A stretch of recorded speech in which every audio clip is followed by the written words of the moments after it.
Sad nakon nekoliko pravnih problema koje sam uočila, mislim da je vrijeme da se uopće ja predstavim.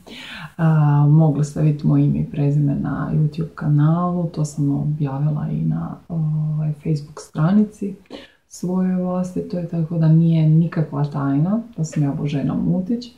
Dovršila sam pravo 2014. ali mislim da je bitnije od toga moje iskustvo prošle godine gdje sam se pripremala za pravosudni.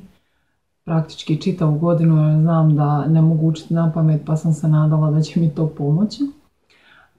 I usput išla na praksu na sudove.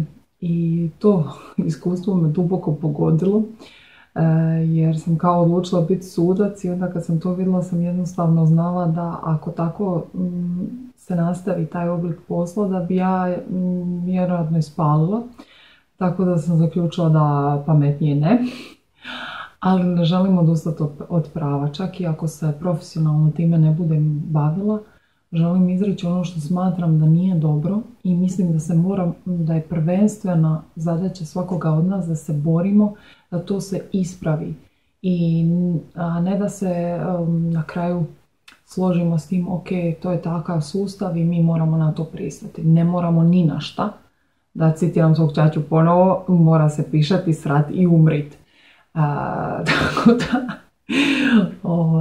to možete od mene očekivati nadalje.